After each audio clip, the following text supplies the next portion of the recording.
In the name of the Father, the Son, and the Holy Spirit. Amen. Amen. Heavenly Father, we thank you. Thank you, loving Daddy, for making us free. Thank you for sending your Son Jesus to die for us.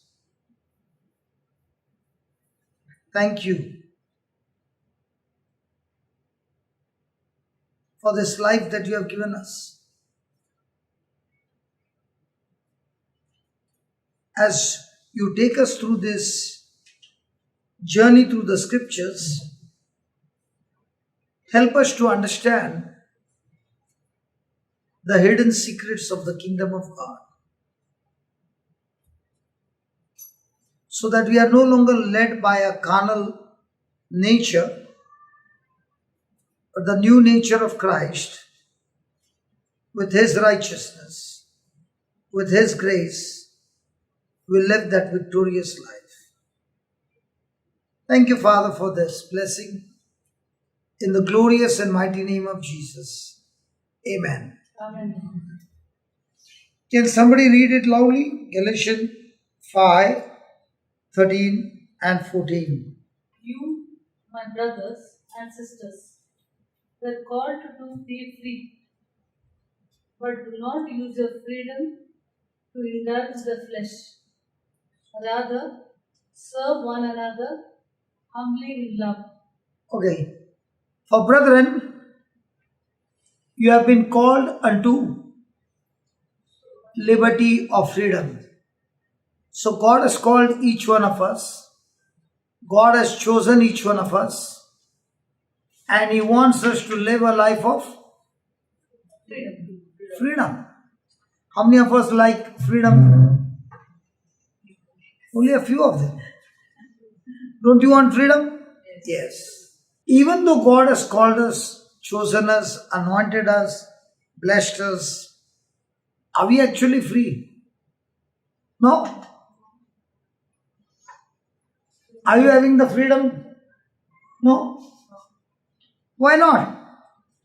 Did Jesus come to forgive us our sins? Yes. Did He come to destroy the sin nature? Yes. Did He set us free from all bondages? Yes. Did He destroy curse from our life? Yes.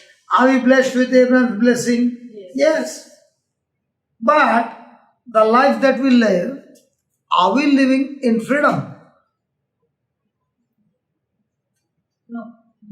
Why not? Still we are carnally minded. Huh? Still we are carnally minded. You are carnally minded, but you have got a new nature. You are a new creation. Yes. You are slave to your phone. I use my phone more than anything. But I destroy the kingdom of darkness with my phone. Okay, let's take some example. The prodigal son was in his father's house. Did his father love him? Yes. Did he care for him? Yes. Was he well protected in his father's house? Yes. But did the father have some rules and regulations? Was the son happy? How many of us like rules and regulations? Why do they make rules and regulations? First of all, So that we go safe. People abide by it. They're safe. what if in Oman there were no rules and regulation, traffic? We would be like India then. It would be like India, and at that speed, Indian traffic rules. The India also has got traffic rules, but people don't follow. Strict. Only follows, yeah. It's not strict. Okay, so how many accidents would have been there? Terrible. So rules and regulations are made for our safety and for our good. Yes. Okay. Now the son did not want to be under those rules. He wanted freedom. We also like, this is my life. I want to live the way I want. Are we actually in freedom? For example, the son got his inheritance, left his father's house, went to a distant country, got mingled with his new friends, and he spent all that he had where? In the world. In the world. So is it possible for a person who is born again, baptized in Christ, praise God, touched by the Holy Spirit, and still have desires of the world?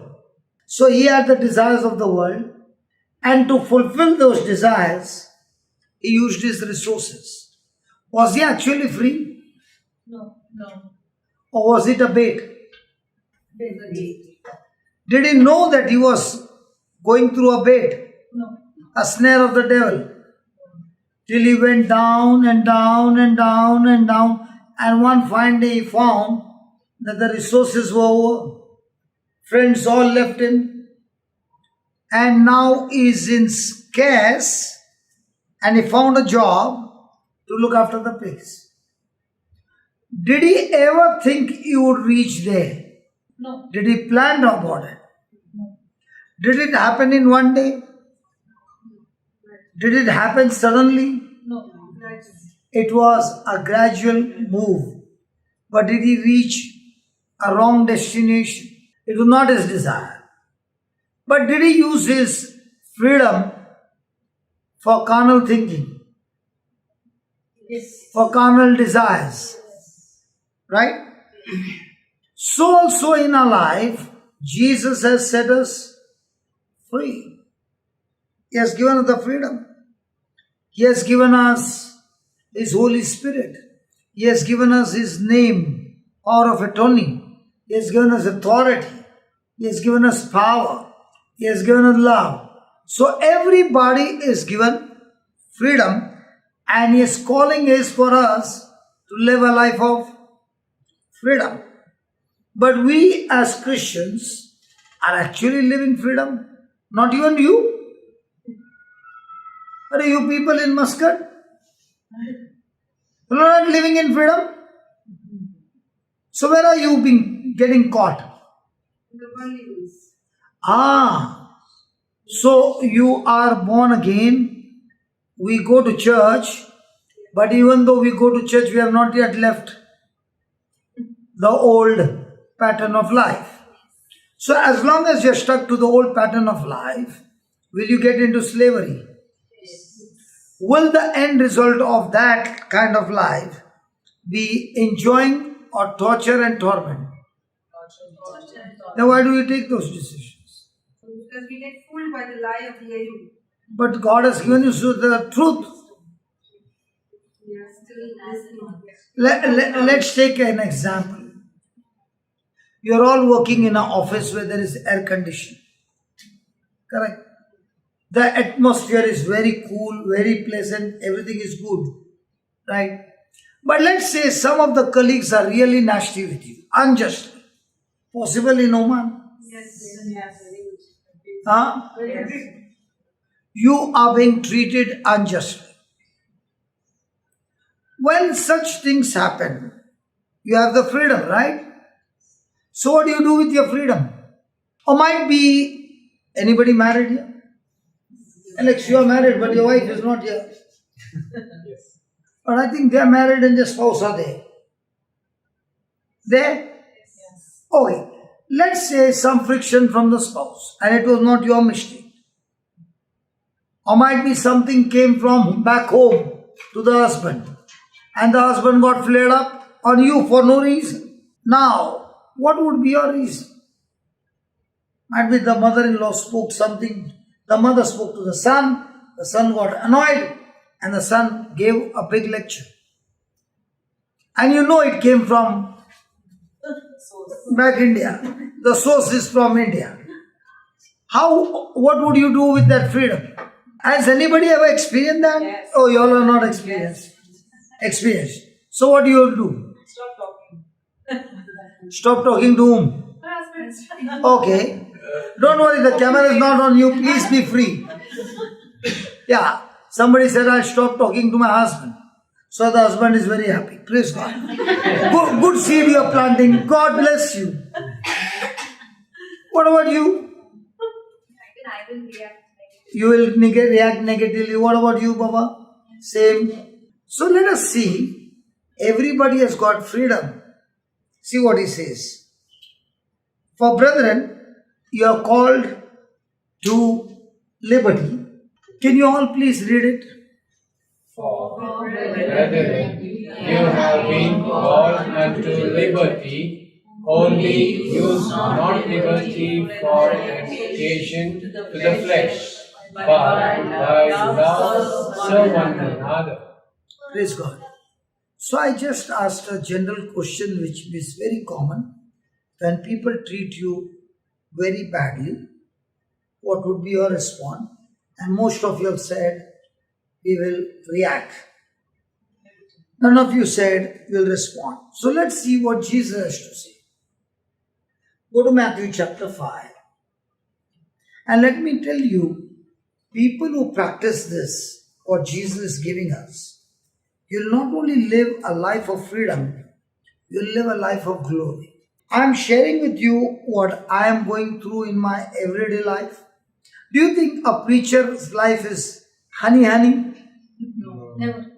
And especially my preaching, if I go to a city or any country, there is big bombarding going on, that lot of announcements go on. Now, I have been facing this for the last 26 years. And in this 26 years, the ministry which was so small, how did it multiply? And it's growing and growing and growing, because if I respond in the flesh, I will end up with depression, torture and torment. But if I use it with God's principle or what Jesus is teaching, it's time for a takeoff. Anybody ever traveled by flight? You all came by ship, I believe. You all came by flight? Yes.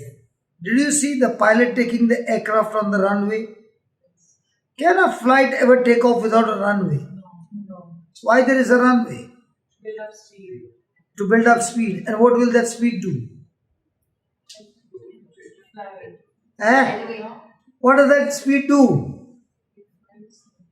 Come on, what does that speed do? Go against the gravity. Gravity is going to pull you down. Against the gravity. Again the gravity, but what? Yes, air. Okay, yeah, but what is going to lift you up? Power. The wind, the air. Yes, the air. Can you see the air? No.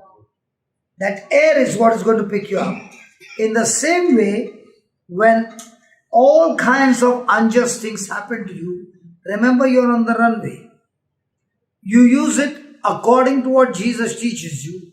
It's time for your promotion. It's time to go into the supernatural. It's time into amazing results only when you pass the test. Every day there is only one thing.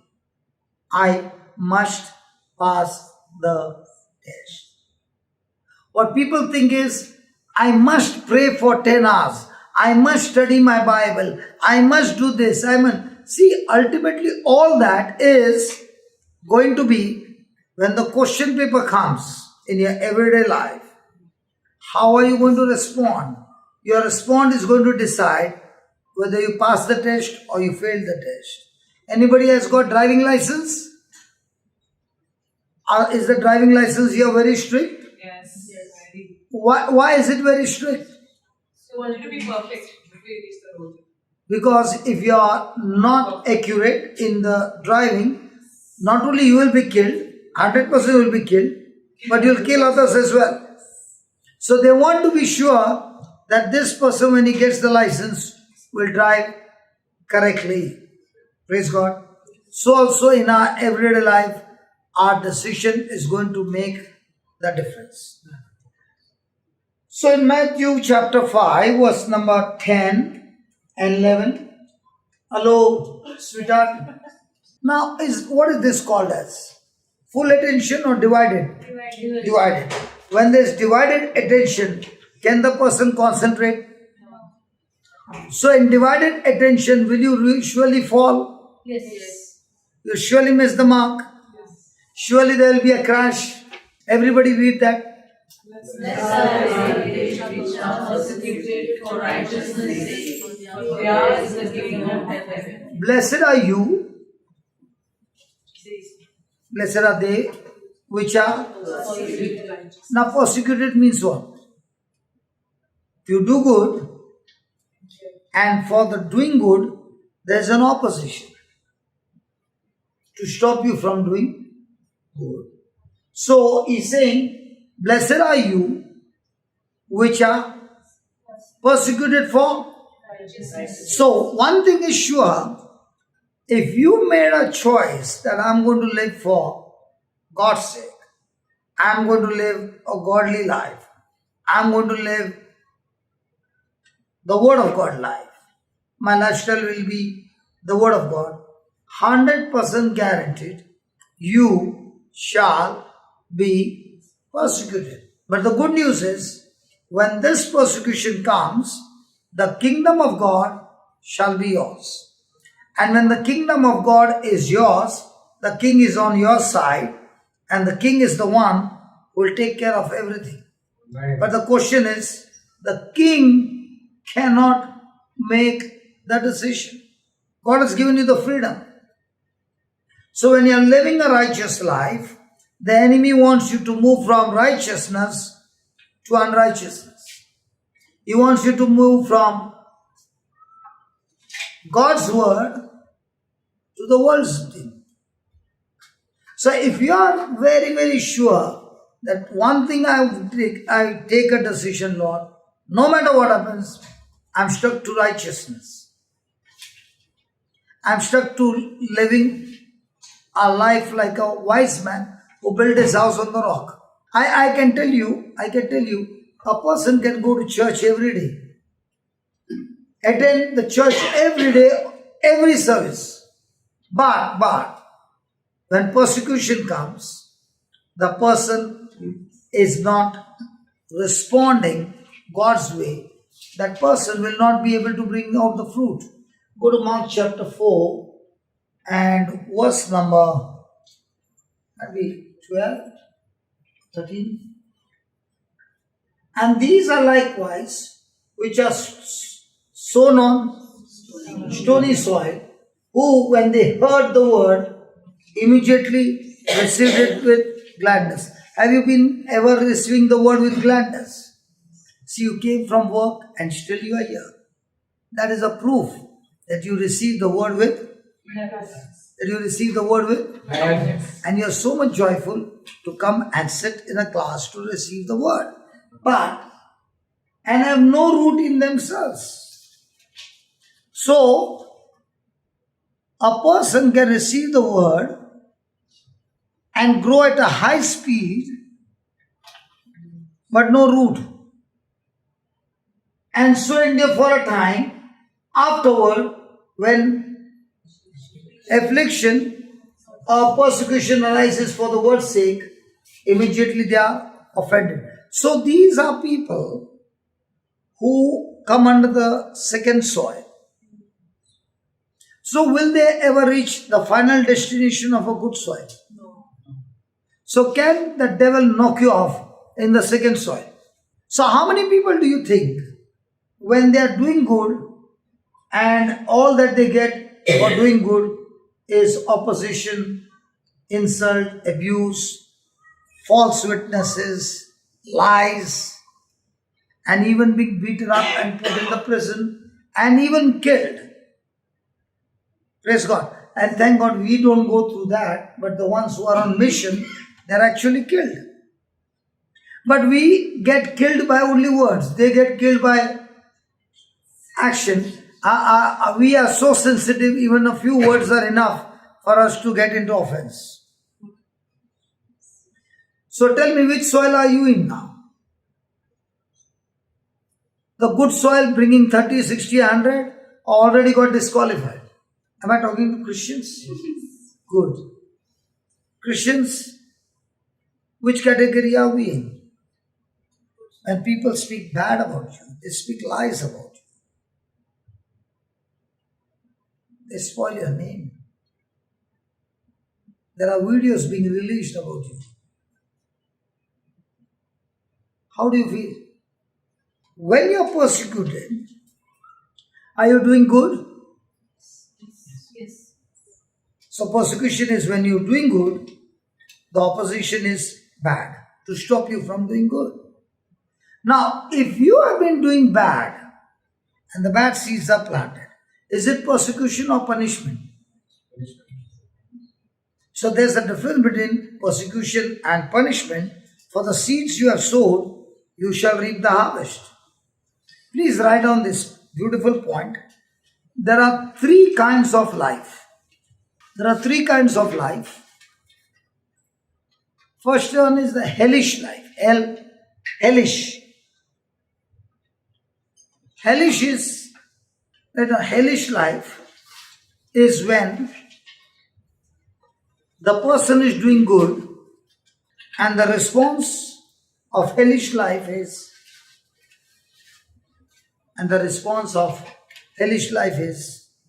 evil or bad. Example, the Pharisees hated Jesus.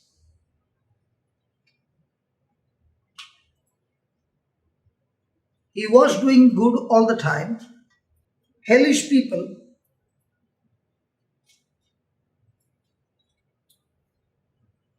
hate good and they use lies, witnesses to destroy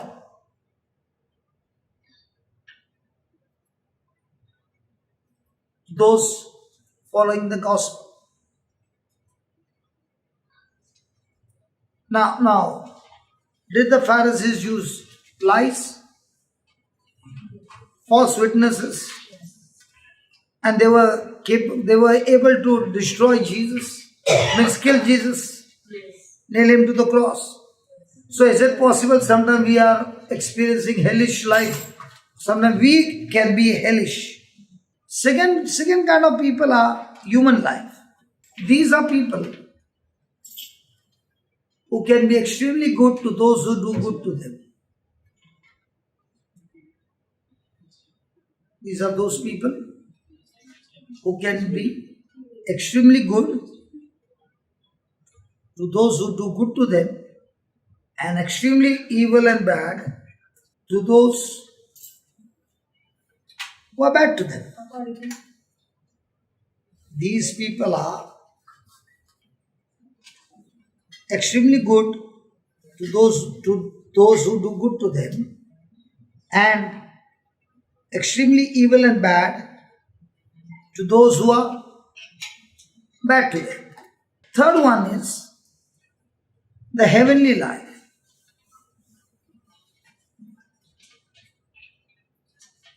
Heavenly life people are those who follow righteousness,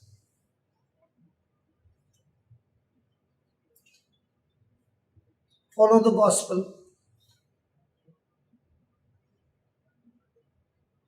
no matter how they are treated, no matter how evil they are treated by others, their response is always love. Example, the apostles, the early church. Not now church. Put there in bracket capital letters. Now, how many people do you find in the third category who go to church?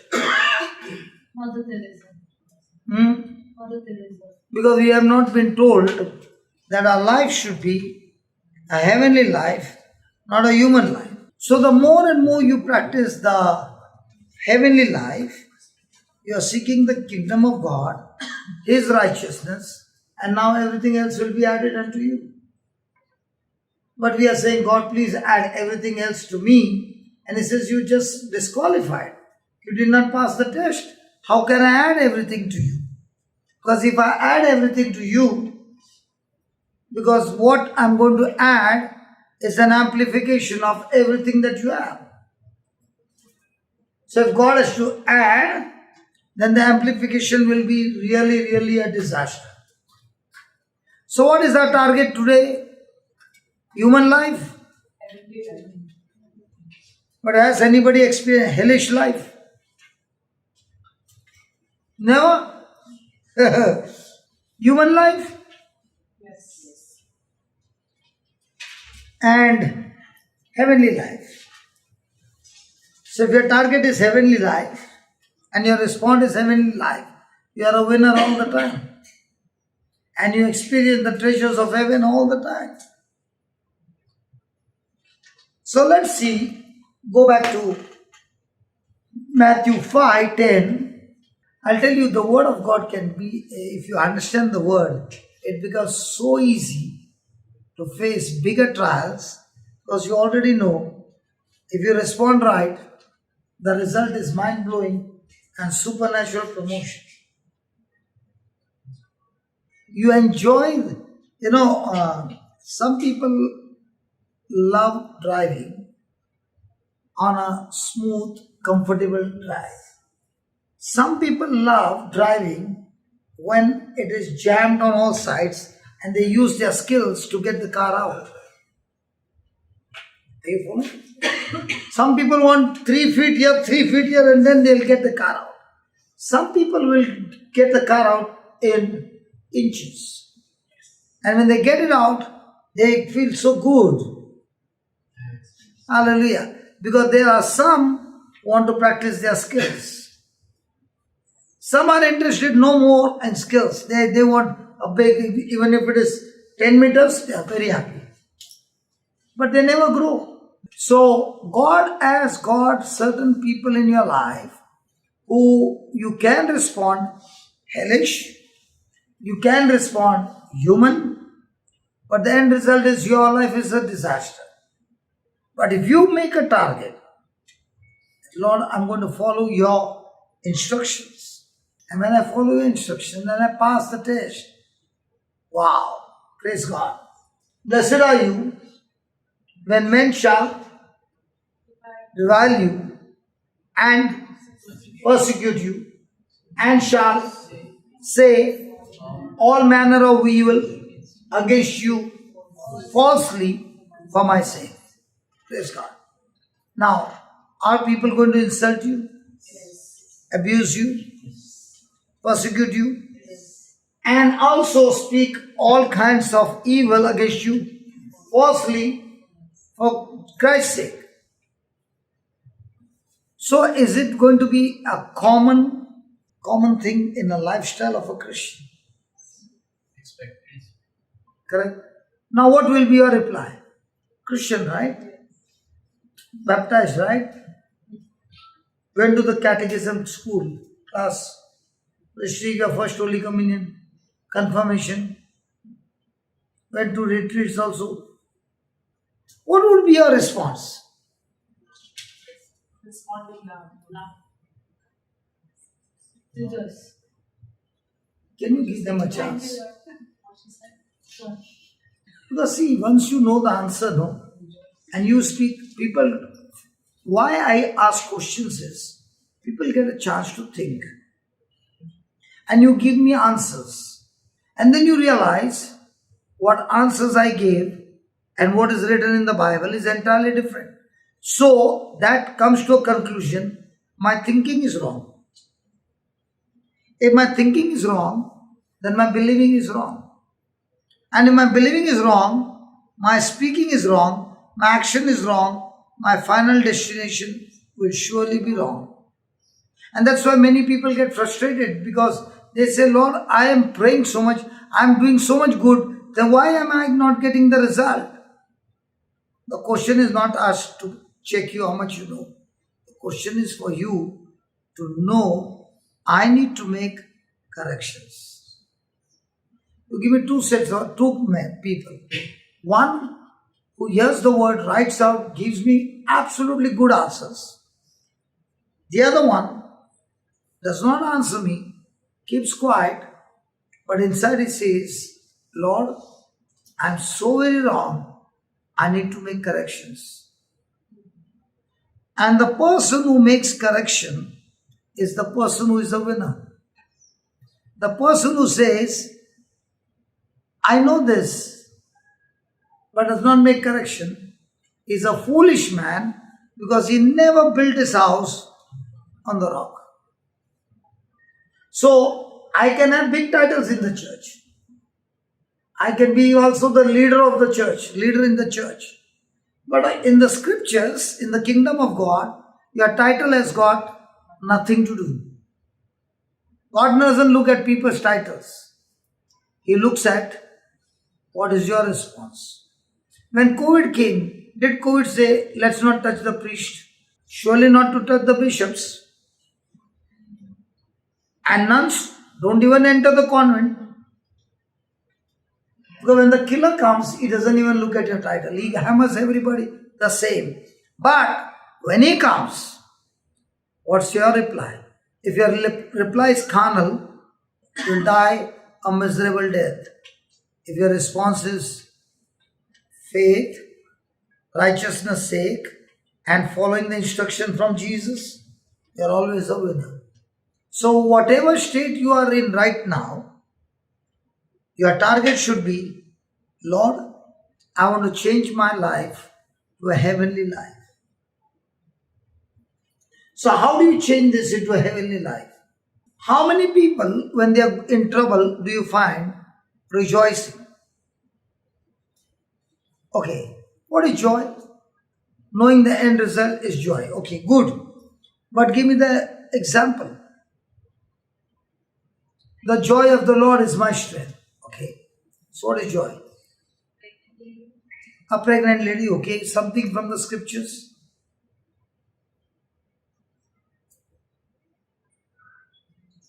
Okay, let's put it this way. You got a fantastic job. After 6 months, your prayers got answered.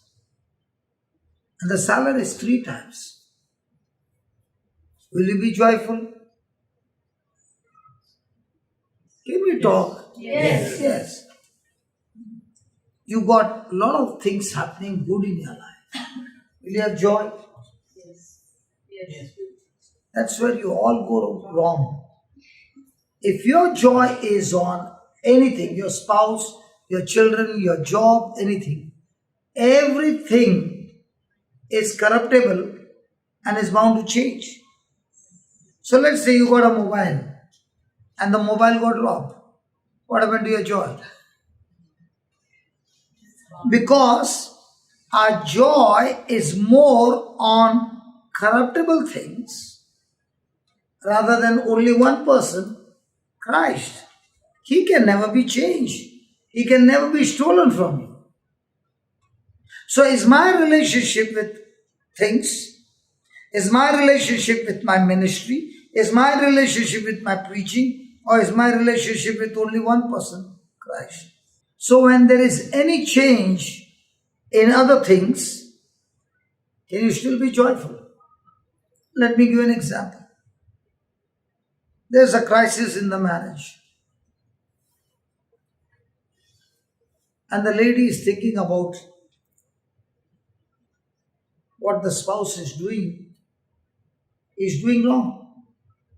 But is saying, I don't want to live with you anymore. I want to divorce you. Will that lady get sleep? Will she be at rest? No. But she says, Lord, my relationship with my spouse is based on you.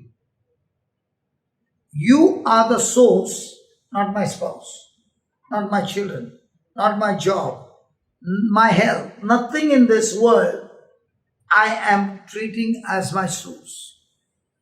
Even my relationship with my spouse is you are the source and they are the channels. And because you are the source, you always teach me to be a giver and not a receiver. But with me and you, Lord, I am on the receiving side, but with others, I am on the giving side.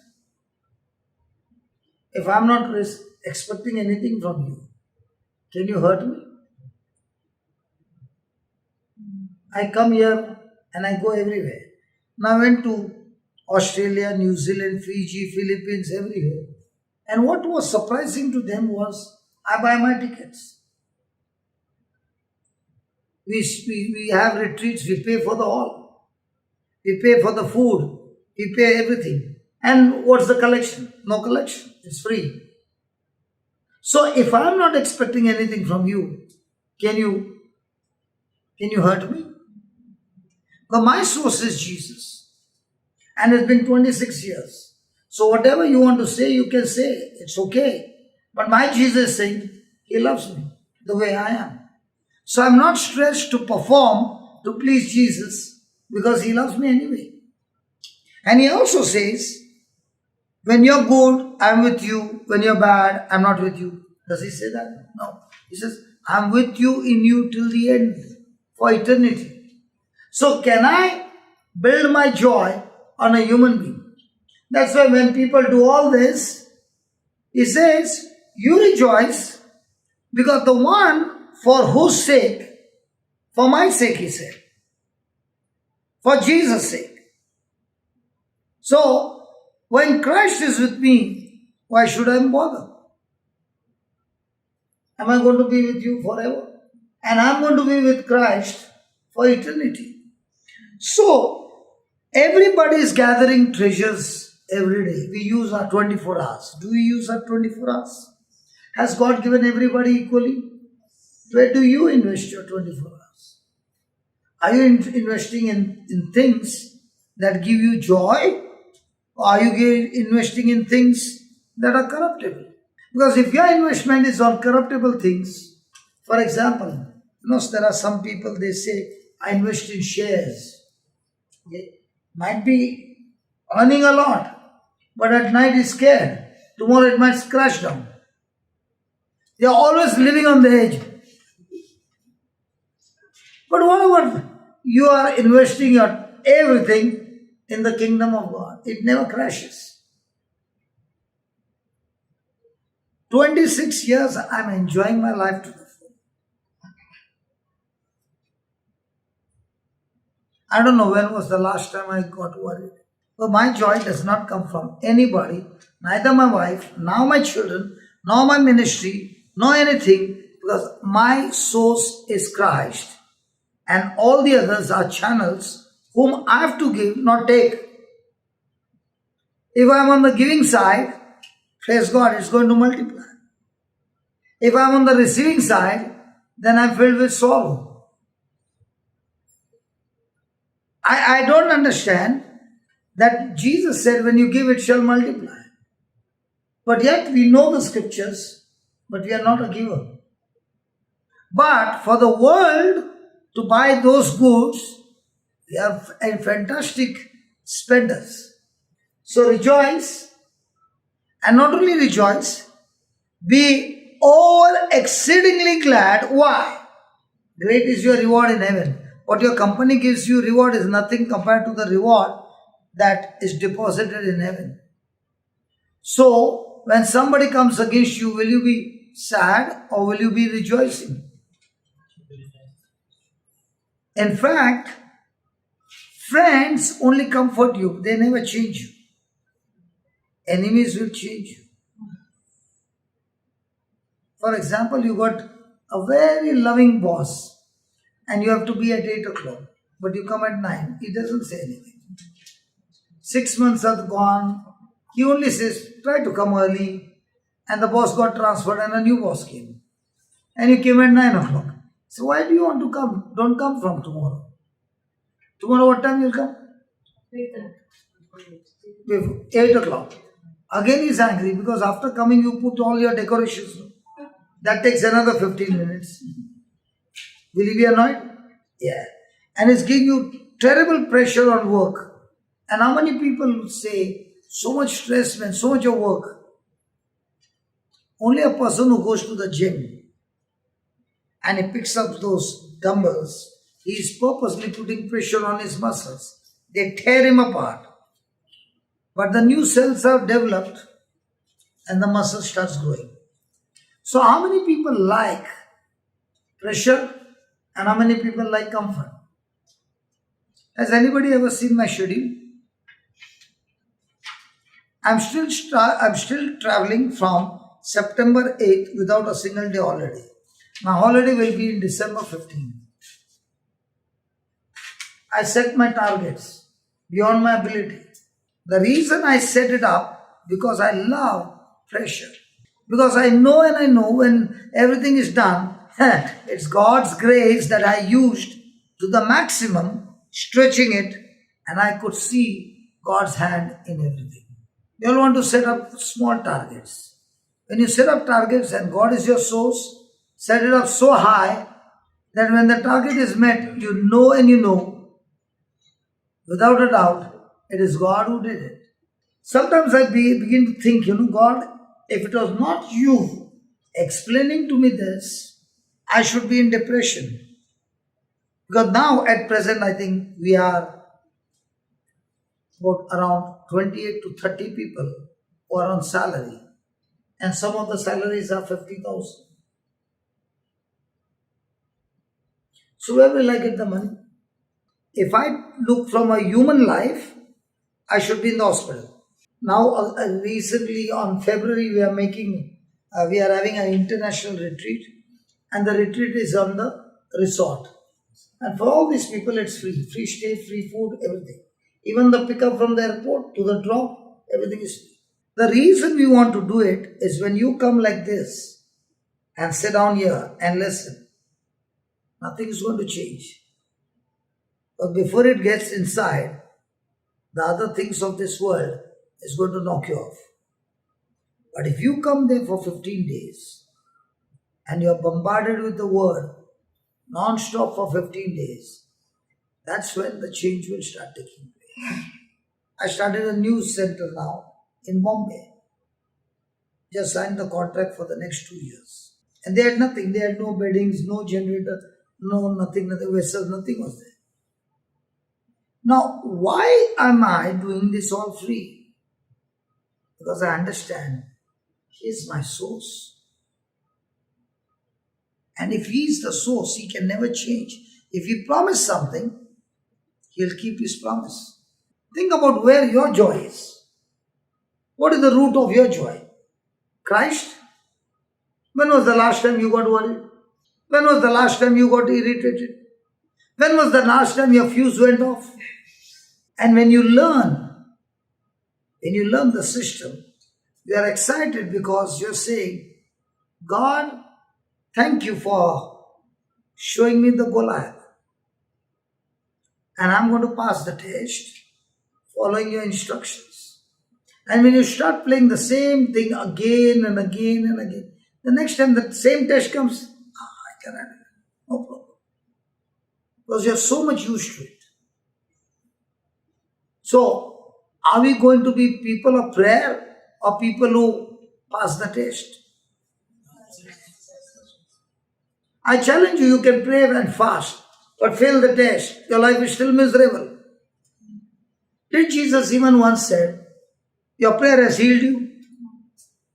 He should have said no. Did Jesus go around praying over people? And did He say, keep me in prayer? That is the biggest bondage. Keep me in prayer and I keep failing the test and you keep me in prayer. Why don't you do like this? Try it. You drive car.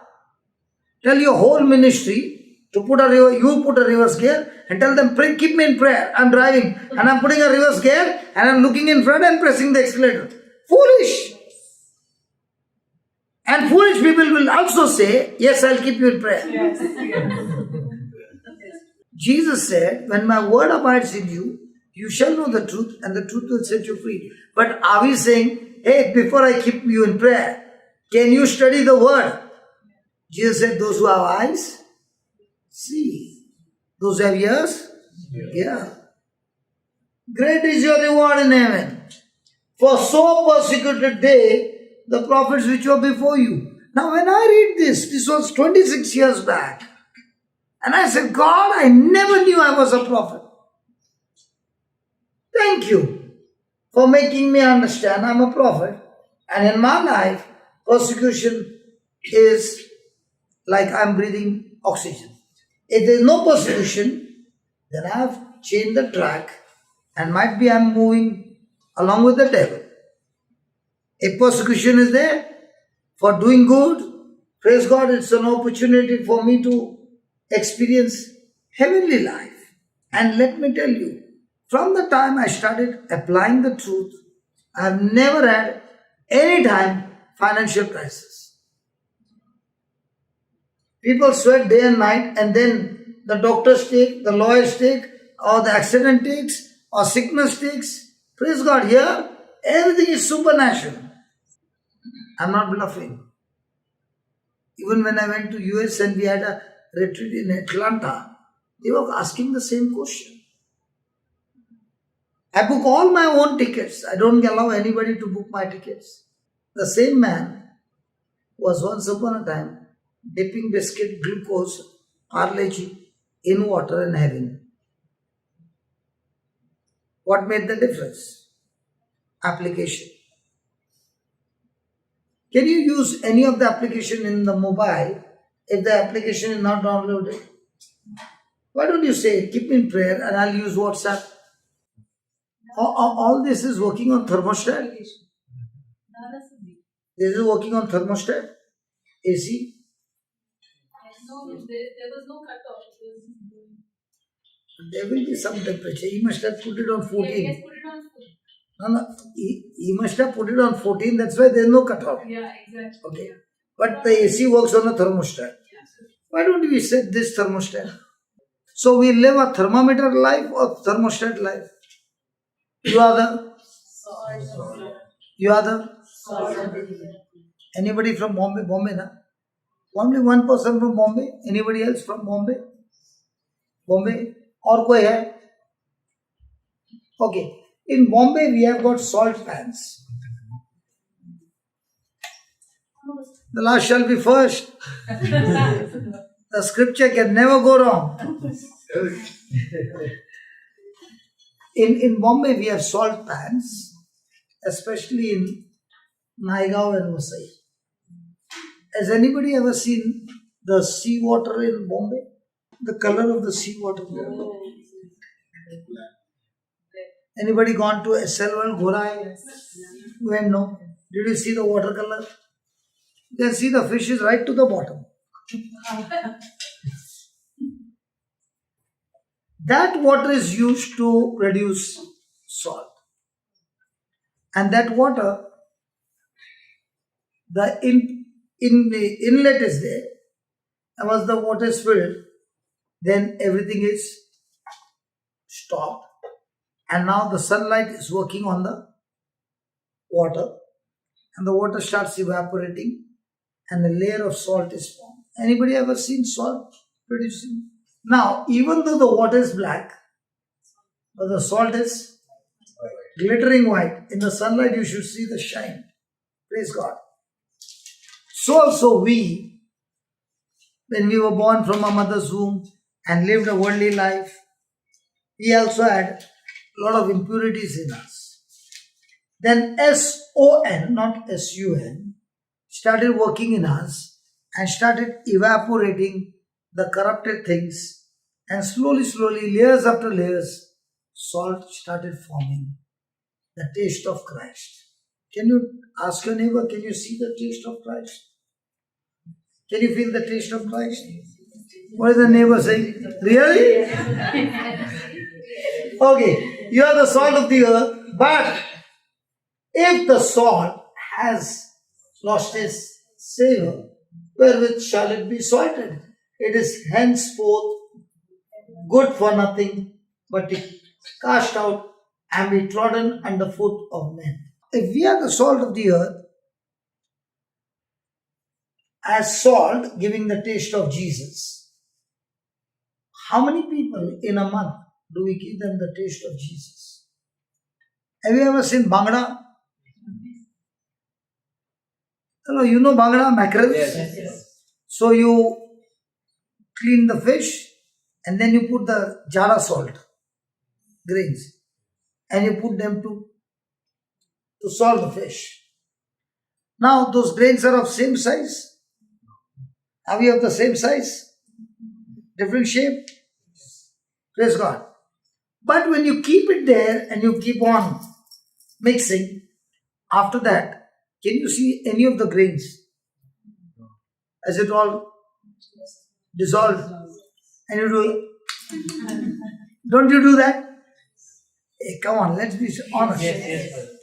In the same way, we have different taste, go into the world, to the office, and everybody is rubbing shoulders on you, and then they say, what taste they get? That's why he says, salt that has lost its savor, wherewith shall it be salted?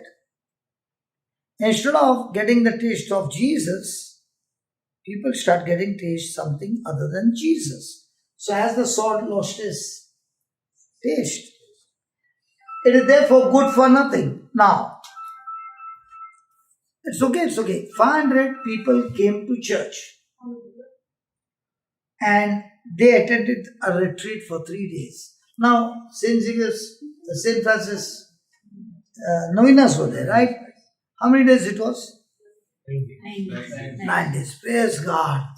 And tomorrow is the feast? Wow, praise God. So from tomorrow onwards, everybody is going to taste the life of St. Francis, because all those who attended have got the taste of St. Francis. How his life was with Jesus in the same way, and they are celebrating tomorrow that our life is going to be awesome. So 500 came, praise God, and tomorrow you'll see all in different styles, outfit, praise God. And St. Francis also had a beautiful outfit, praise God. Hallelujah. Now tell me, out of the 500, how many of them come under this? Because if you are going to the office and you don't bring productivity and you're good for nothing, the company fires you. So in the last 1 month, how many souls did you touch? And if you did not touch anybody, are you the salt good for everything or good for nothing? So how many Catholics, especially Catholics, are good for everything?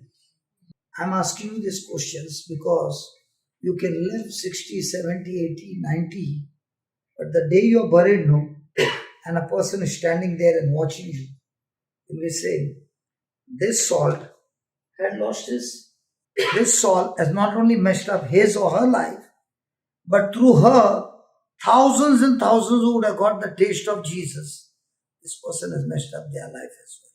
For the company, are you bringing good productivity and profit to the company? And what about the one who died for you, shed his blood, and canceled hell for you, and gave you eternal life? And heaven is the eternal home. How much are you living and doing for him? So are you really the salt that has lost its savor? You're good for the company, and the company is paying back your salary. But what about the one who died for you and cancelled hell for you? How much are you living for him? What do you think would be the percentage of people who are so-called Catholics? I'm one of them. Who can say that I'm really the salt of the earth and I'm good for so many things to bring the lost into the kingdom? I'm not saying, Jesus said, the one who is good for nothing in the kingdom is cast out and to be trodden underfoot of men. So is it going to church, attending the service, going to qualify you? And if it is, then all would have gone. You will take the car to the garage, right? You'll take, no? Did you become a mechanic? Why not? You're going to the garage so many times. I don't want to be in the broad way. I want to be in the narrow way. The day I go up there, I want Jesus to say, well done. And he's going to ask you, were you really the salt of the earth? In your office? In your relationship? 24 hours given to you. Where did you invest your 24 hours? God has given everybody the freedom. That's what we learned just now. Right? Where do you use your 24 hours? In Goa, there was a young boy who came from UK, especially for this retreat. He never came to attend the retreat. He came to preach for the retreat. And the boy is only 11 years old. I want you to watch him. 11-year-old boy. Anybody watched him? Yes. Have you heard why did he change? He was addicted to games. How did he change? He saw his mother and father in the Word day and night. So what are you going to invest to your children? And let me tell you, whether they like it or not, this world is out there to kill your children, torture your children. Use your children and give them so much stuff from the world that they will get addicted. And now you'll say, come on son, I did not teach you that. You are telling a lie. When the child is so small and is being fed with the word day and night, when he grows fruit of that tree.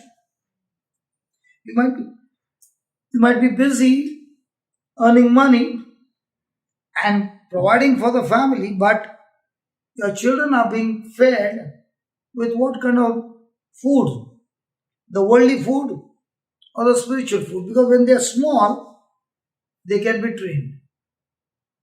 Once they become big, too difficult. So where are you going to invest your time? So many of you left India thinking I'll give a better future for my children. I migrated to so many countries. And the children before they could go to 18, they're already gone into the world. No, I'm not talking about Gulf, but other places. If the father says, I'm going to bash you up, surely dad, 911, please come and take my dad. Do the parents have authority over their children? So what do you do? A lot to think about. Put that again, Galatians 5:13. I'm not going to give you only show you the problem. We are also going to see the solution. The solution is, how much do I feed and nourish myself with the word? And the best part about the word is, the more and more the word helps you to live the word, now the one who is in you is far greater. Can you see this baby? I don't know whose baby she is. Okay. Can you see this baby running around or sitting and watching and attentive? This can't come without the atmosphere at home. The atmosphere I create is the product I produce. The atmosphere I create is the product I produce. The atmosphere I create, ghar ghar ki kahani, then the product also is producing ghar ghar ki kahani. I don't know the programs, that's why I'm asking. Using that only, ghar ghar ki kahani. I don't know when was the last time I watched TV. But the television is giving the vision of the world for you and your generation.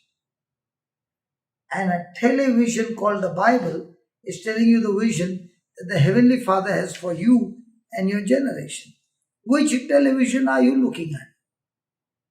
For brethren, you have been called unto liberty. Only use not liberty for an occasion to the flesh. Out of the 24 hours, how much time do we invest for carnal things? Because see, the currency that you have is not, what is that? Real? Yes. The currency that you have, real, is nothing compared to the currency called time. You can use real on her, and you can use time giving her the word of God. Which one do you think will profit? So 24 hours are given to everybody. Nobody can say God did partiality to me. 24 hours is given. Where do you invest your time? Because wherever you invest your time, that will master you. Again. Wherever you invest your time, that will master you. So if you are investing your time in the Bible will become your master.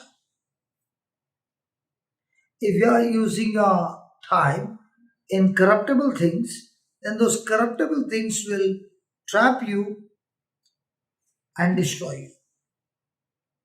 So where do you use your time? Just touch your neighbor and say, "Hi, salt of the earth."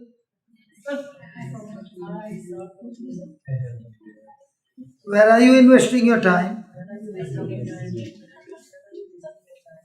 Because God has given to everybody liberty.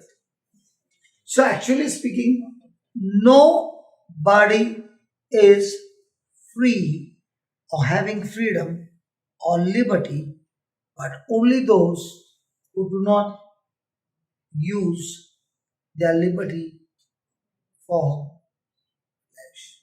Okay, let's look at the scripture and tell me, how will a person know whether he's really living a life in freedom? I told you, look at the scripture. Don't ever give me the answer what is not here. See, you will always get accurate answers if you look at the scriptures. If you look here and there, you can give me many answers, but that will not be accurate. Serving each other with love. Now, how many people do you find who are using their time, their resources to serve others and for the benefit of others? Take for instance, out of the 24 hours, how much time do you think about your benefit? So, are you living a human life or a heavenly life? So, investing in a human life, do you expect resources to be manifested in your life supernaturally, heavenly? No. So, who is making that investment? Now, let me give you an example. A spouse. With what medical report shows, you should not be sitting there. But what investment has been done using the time and the response is amazing. I remember he had also been with us during that retreat, not 3 months, but he came in between. But we would see him. And when we would be playing the hymns after the word of God is over, and he started taking just a few steps, and we were clapping and praising God for what was happening. And today, he comes to the airport and drives me here. It's an investment. But what if he would only say, "Keep me in prayer," and he's watching sports? Would that help?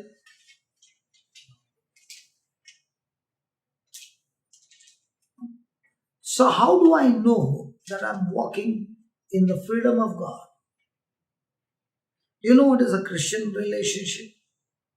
A Christian relationship is God is his source.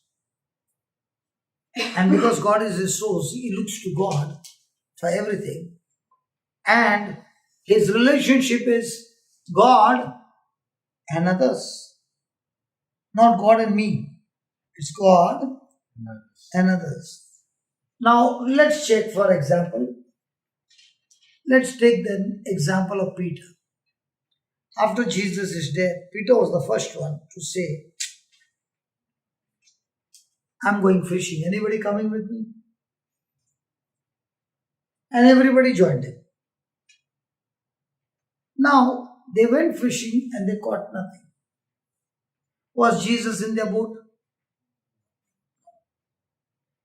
Was Jesus on the beach? Did he ask them how much did you get? How much did you get? He got nothing. Now they were at the shore. And Jesus said, "Lower your net." And at the shore were big fishes, full. And John said, that's the master. What happened to Peter? He jumped out of the boat, did not even wear his pant. He was in his langoti. Okay. Ran to Jesus. And Jesus asked him only one question. Do you love me? What did he say? Huh? Yes. What did he say? Yes. Yes. What did Jesus say? Go fishing. He did not say fisher. He did not say follow me. Feed my lamb. Now the same Jesus is asking you. Do you love me? Yes. What are you saying? Yes. Then what is Jesus saying? Feed my lamb. And what are you saying? Yes. Jesus, feeding your lamp is later on. First you feed me. So according to Jesus,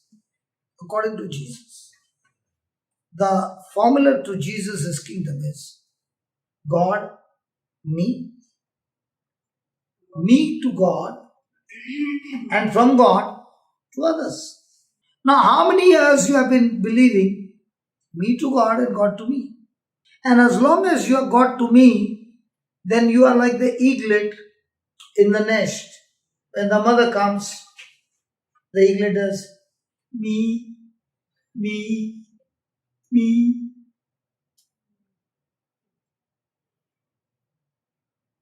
How many years? Eagles are supposed to fly, right?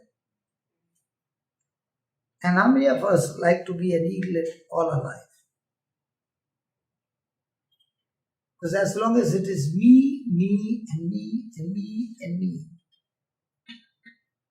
you remain an eaglet in the nest. Praise God. Praise God. So how do you know that somebody loves God extremely high? When we help others, reach out to others. Okay. So they feed the lamb. So whatever God is telling them to do, they do. They're a channel. Follow the command. Yeah. By their love. By their love. Showing love. So how do I know whether you love God? Showing love to others. So which one we practice? Two commandments of the New Testament. We know the commandment, do we practice it? And if we practice it, the next question is how many people's lives is getting changed through my life? Because if I'm practicing it, then by the time I go and open my mouth, it will touch a person's heart. I can only give what I have. Can I give something that I don't have? No. So, whether I live in freedom or I'm in bondage, the proof is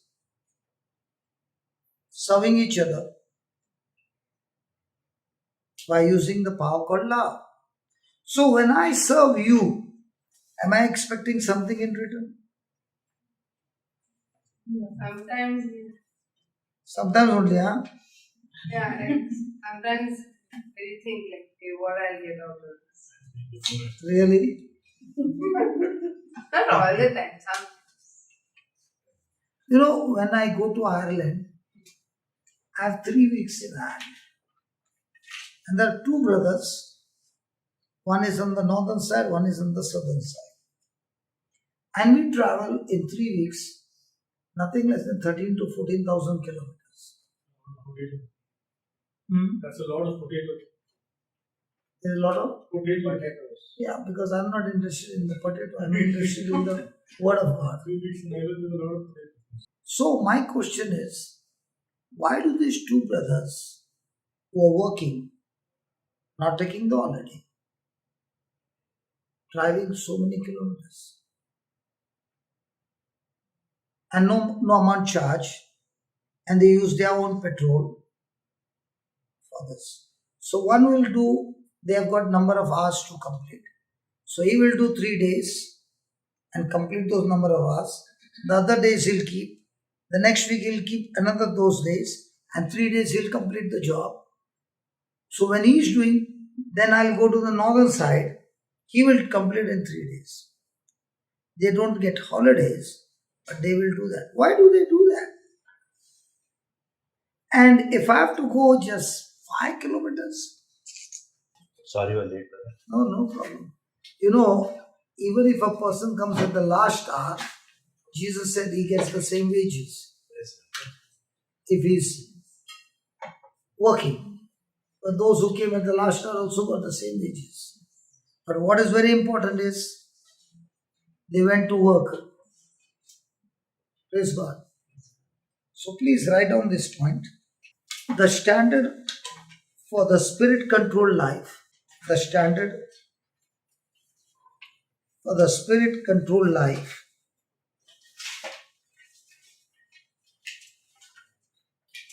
Galatians 5:13-14 is the law of God. Don't let the flesh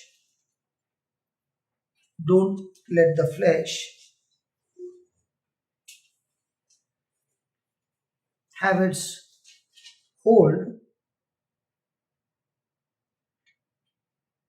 just because you have been called to liberty. If I want to know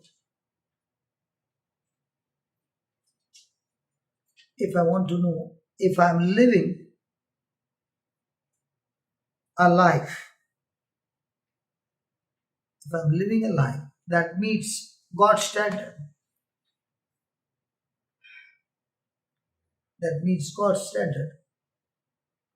then I must ask myself,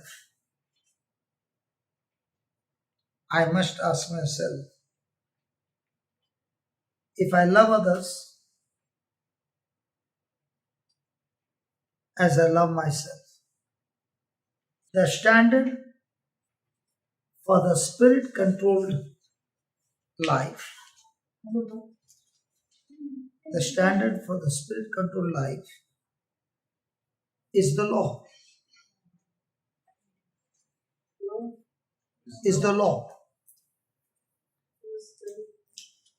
And the measurement of this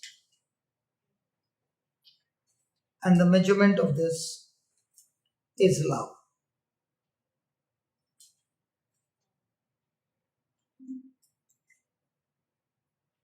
So how do you know that you are being controlled by the Spirit of God? Especially when others come against you, they speak all kinds of false things against you, persecute you, abuse you, bear false witness for Jesus' sake. At that time, my response should be love. And if that time my response is hurt and offense, then I'm in a prison called bitterness. Any person getting into the prison of bitterness, God cannot bring that person out of that prison. If you are in guilt, you have done something wrong, you are in a prison called guilt. But bitterness is not when you made a mistake. Bitterness is when somebody else came and did something wrong to you and your response was hurt. Your response was bitterness. When you are guilty, you repent, you confess, God forgives you, and you are out of the prison. But when you are in the prison of bitterness, God cannot do anything. It is only when the person makes a decision to forgive the other person, that's when he receives freedom from the prison of guilt. So imagine if the devil can't get you into sin factor, he can surely try to get you into bitterness factor. And that bitterness is more dangerous because that bitterness and unforgiveness can take you to hell. And that's why Jesus says, unless you forgive, Jesus said, your heavenly Father will not forgive you. So forgiving somebody is, I'm not making a favor for somebody, but I'm making a favor on myself. I'm doing a favor for myself. So it is for my advantage that I respond with love. And when I respond with love, the reward is amazing and great. So according to you, what do you think? How many people are still caught up in the prison called bitterness? Many people. And many people think that they are doing something. Or sometimes people will... Can I ask a question? Yeah, please. Yeah, If you ask question, we'll understand better. Huh? Yeah. So, like, I sometimes I know people, like, they really don't want to get bitter, but they get something triggers them, and again they repeat that same cycle. Okay. So, like, okay, maybe they're praying the word, they're reading the word, and all, but maybe there is some root of it through the, baggage of the Do you past. drive the car? I used to drive in India. Okay. But you know driving. Yeah.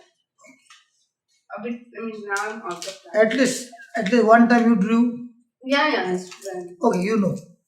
Now, will you ever willfully put a reverse gear? You don't put a reverse gear? No, if I want to go back. Yeah. So you put a reverse gear, but you look in front and your desire is to go, the car to go in front. But you put a reverse gear. Will you ever put a reverse gear?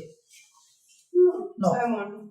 So the day you understand, by getting into bitterness, it's going to destroy you. Would you ever want to put that gear?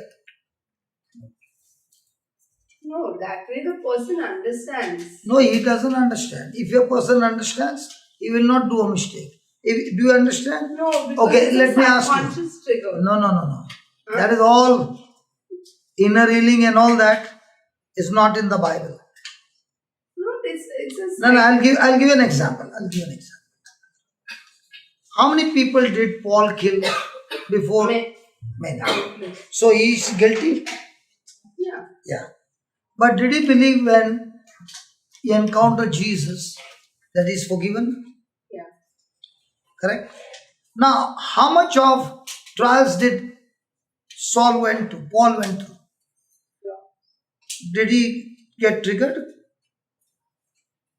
Why would he get triggered? He persecuted the Christians. Nobody persecuted him. Oh, that's why he did not get triggered. No, bitterness is when someone has hurt you. So that's something. So now, after Paul's conversion, was he still hurting people? No. Was he doing good? Yes. Yes. Now, was he put in the prison for casting out a demon of a slave girl? Yeah. Was he beaten with rods? Was he hurt? Now, he was rejoicing in the prison, praising God. A person, the day he understands, by getting into bitterness, it is demonic. Let's see. Put the James chapter 3, verse 13. Who is a wise man and endued with knowledge among you? Let him show out of good conversation his works with meekness of wisdom. But if you have bitterness, envy and strife in your hearts, is this very common? Yes. But did anybody tell you what is this? Look at this, what he says. If you have bitter envy and strife in your hearts, glory not and lie not against the truth. This wisdom descendeth not from above, but is... So when I know it is devilish, it is an evil spirit that is telling me to become bitter with somebody or strife. After knowing, would you want to do it? And then not only that, just for where envy and strife is, there is confusion. And now you are the number one agent of the devil through whom Satan is going to use you to do every evil work. But that's like a stronghold. So Doesn't it take time? I come from a club life. I come from a gang life. I come from a extreme other side. What I found in my life is the more and more I started studying the word and soaking myself in the word, I did not even know where those desires went. Because now it's not my willpower that is getting me out, it's God's power. But Jesus said, my word is spirit and my word is life. How much am I soaking myself with the word? Now, I'm not the one who is setting myself free. The word, who is spirit and life, is destroying the desires and stronghold in my mind. If I'm doing, see, in the kingdom of God, in the new covenant, even if I'm doing good, listen to this, even though I'm doing good with my willpower, I still get disqualified. Because in the new covenant, I cannot do one good thing without Christ.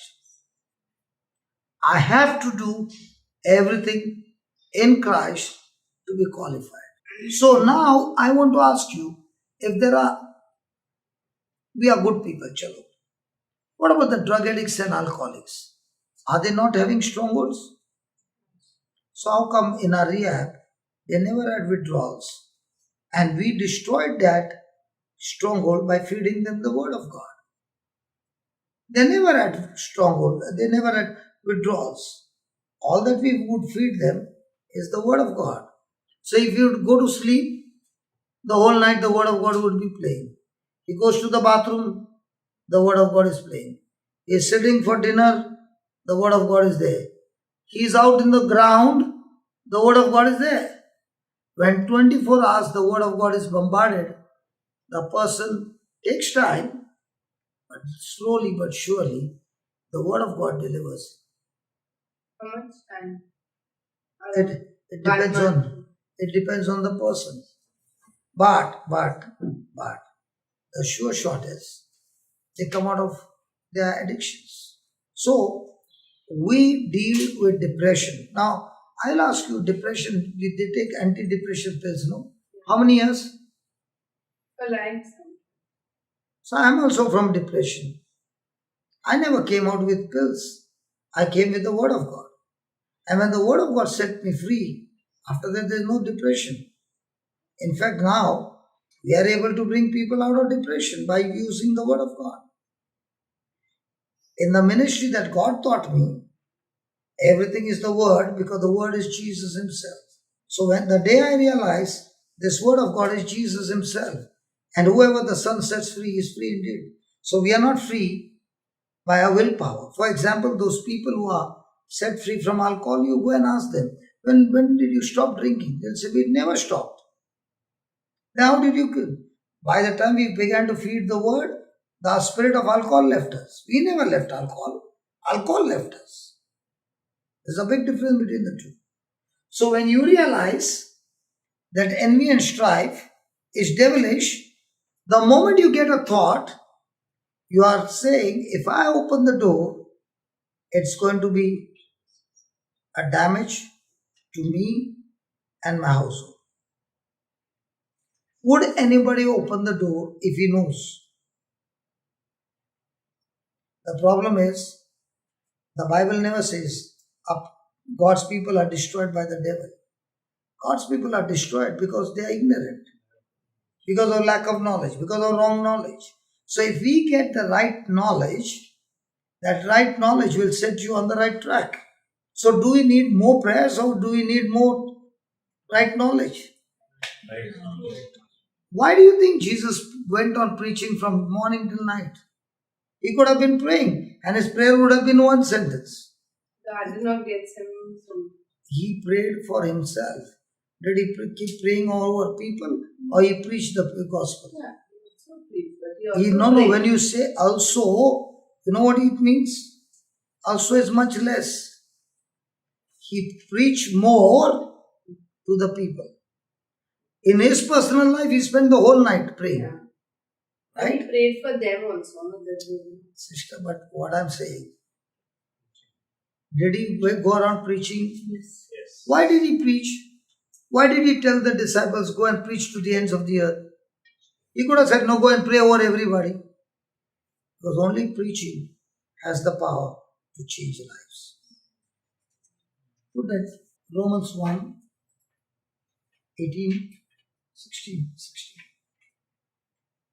For I am not ashamed of the gospel.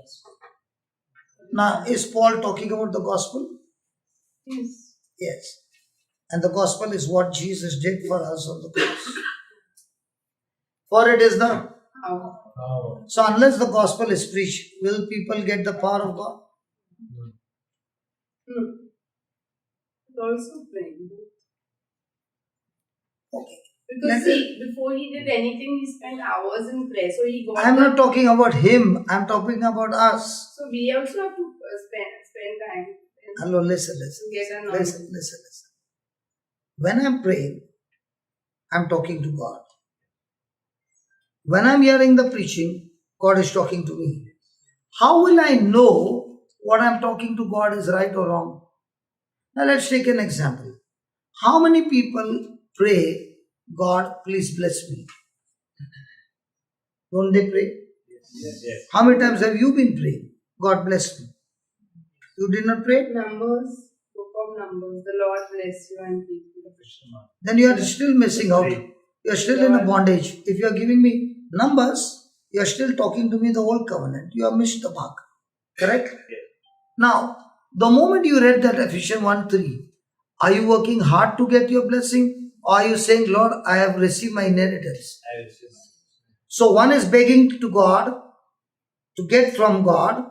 Another one is saying, Lord, I just found the truth, what you did for me on the cross and what you have given me as an inheritance. Now, will that power work? If I understand the truth, then Christian life is supernatural every day. If I don't understand the truth, I can live like a beggar all my life and not experience the favor of God. So now the question is, are you going to live under inheritance or are you going to be a beggar? Do you like your children to come and beg you? So how do you think God the Father wants his children to come and beg? If you read the whole New Testament, the New Testament is talking only about one thing, believe. The Old Testament is talking all about performance. In the New Testament, God is saying, my son performed for you, and all I want you to do is believe in my son's performance for you, and you shall receive inheritance. Now tell me, out of the whole day when you're praying, how much time are you focused on what you did, and how much time are you focused on what God did? What Christ did? Which one? When I don't know the word, my world is all about what I did. But when you understand the word, you're excited and you're saying, the Bible is a treasure hunt. Every time I open it, I find new treasures. And now when God speaks to me, I agree with him in praying. That's why he says it's the power of God unto salvation for everyone that believes. Everyone that believes. Did he say everyone that prays? You go and search again and again and again. He always speaks about believing. And believing is about not what your senses say, but the truth says. And we are designed to believe things seen or things not seen. And when people believe things not seen, they are living a supernatural life every day. Praise God. Hallelujah. Thank you, Jesus. So now, to love somebody, if I can love somebody with my own strength, I don't need Jesus. Because our very nature is carnal nature. Now, when we were born because of Adam's disobedience, and our life, which was perfect before the fall, now got corrupted. So our body is craving for desires of the world. and our spirit is dead. So Jesus comes into the scene, pays the penalty, okay, reverses the sin nature. How does he reverse the sin nature? Through baptism. We who are baptized must believe that when Christ died, we died with him. When he was buried, we were buried with him, and that burial is so important that every case against me, which was there in the court, when I'm buried, the case is dismissed. Is the case carried out after the person is dead? The case is dismissed. So when I died with Christ, my case is dismissed. And when Christ rose from the dead, I've been raised with him, and that's called as born again. That's called as new creation.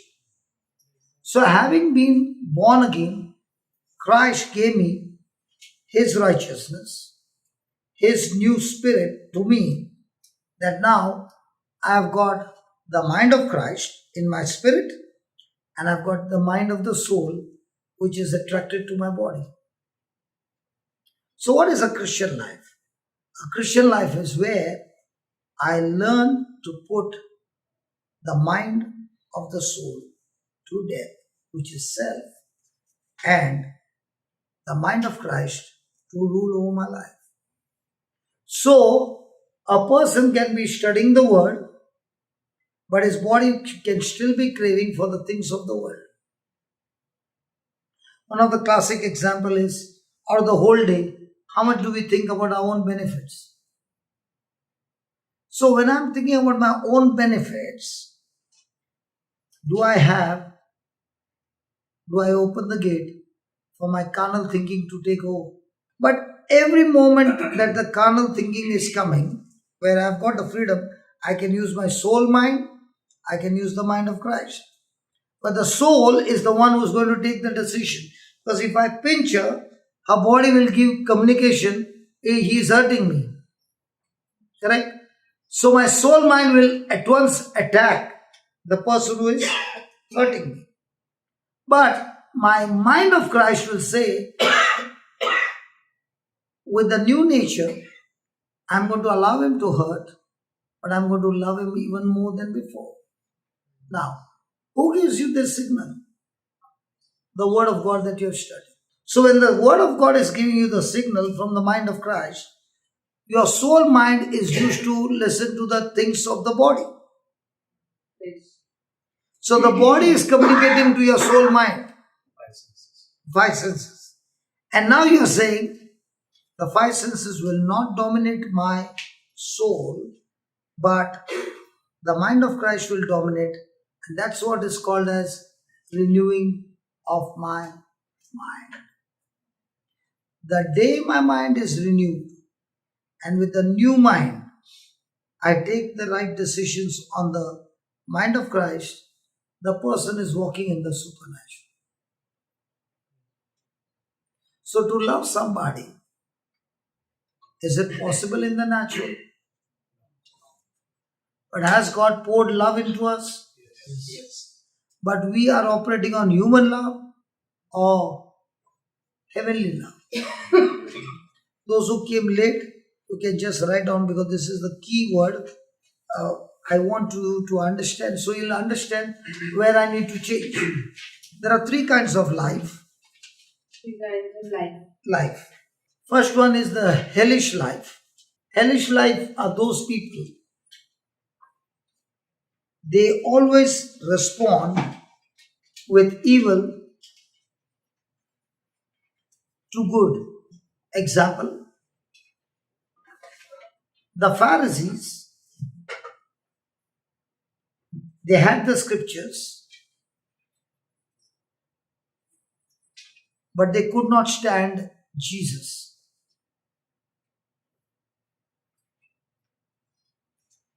And therefore, they used false witnesses and responded with evil against the good that Jesus did. Second one is human life. These are the people who are extremely good to those who do good to them.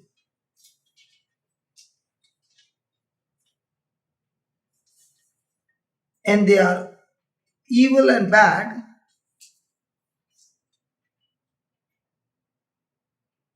to those who are bad to them. You find such category? Can we be in this group? I'm good to you because you're good to me. But I can be really bitter and angry with you because you're bad to me. Also, that's a human life. Third one is the heavenly life. Heavenly life are those people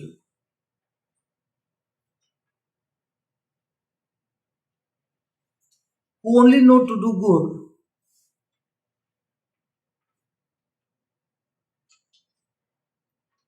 even when people respond with evil.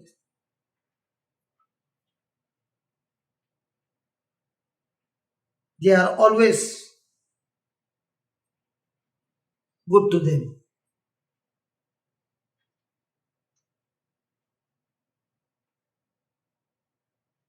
Example, the early church. So now, with these three kinds of life, do we now understand where we are? So what should be our final destination? So do you have some people who do bad to you? Yes. So do you have net practice? Do you have test matches? Do you have international matches? Pass the test and you are now living heavenly life. When you understand this truth, your life becomes so interesting that you want to play these matches every day. And every time you win the match, there's a great reward for you. Not only on earth, but also in heaven. So our target should be how much prayer I do, how much do I win? How much do I pass the test? See, I'll give an example. She is studying day and night. He is playing around. But at the last moment he is studying. Do they both get the same question paper? Sure. She gets nervous and she writes very little because she's nervous. He writes 70 marks paper, but accurate. She gets only 40. He gets 70. But who was studying the whole year? So by studying the whole year, does that qualify her? So by praying the whole day, does that qualify you? Prayer should help you to pass the test. And prayer by itself will not help you to pass the test because you need the sap from the true wine. So he is the one who will supply you the sap. Based on the sap, when you open your mouth and you make a prayer of agreement with what the scripture says, now you are equipped to pass the test. So prayer is your textbook. The preaching of the word is the professor explaining you the hidden secrets in the scriptures. And now when the test comes, you have the prayer and you have the preaching. How many of you have ever used Heraldite? One is the glue and one is the hardener. You use only the glue, it won't work. Use the hardener only, it won't work. But you use both of them in right proportion, it works. So before you open your mouth and pray, first listen to what God has to say through the preaching. Once you got it, open your mouth and agree to it in prayer, and now you have the strength of God, you have the truth of God, and now you are walking in the supernatural. Is it making sense now? Yes. Praise God. Praise God. That's why I've seen people who pray a lot, sincerely pray a lot. But when the battle begins, they are the first one to get worried. And worry is demonic. The day you realize worry is demonic, you don't want to go there. You will quickly start feeding yourself with the word, and when faith comes in, fear goes out. When fear comes in, faith goes out. So that's why the Bible says God never gave you the spirit of fear. He never gave. But you are connected somebody or something that is talking to you, and you're growing your fear. God never destroyed Job's children. Satan never destroyed Job's children. Job's own fear destroyed his children. So what are we growing every day? Well, fear is also flesh. So it says, God has given you freedom, but do not give room to the flesh to have a hold on your freedom. But one of the best way to get rid of that is learn to love one another by using the love that is in you. Father, we thank you. Thank you, Lord, for teaching us that our flesh wants to fellowship with one another. But when we listen to the word, we fellowship with you. And fellowship with you is more important than anything. Thank you, Lord, for all those people who have brought food and serving us with love. Thank you, Lord, for teaching us that we look out for opportunities to be a blessing to others, so that in that blessing we are not caught up by the flesh, but we live for you, and all that you are teaching us and helping us, we are able to share it with others. Thank you, Father, for these powerful truths. In the glorious and mighty name of Jesus. Amen. Amen. Amen. Amen.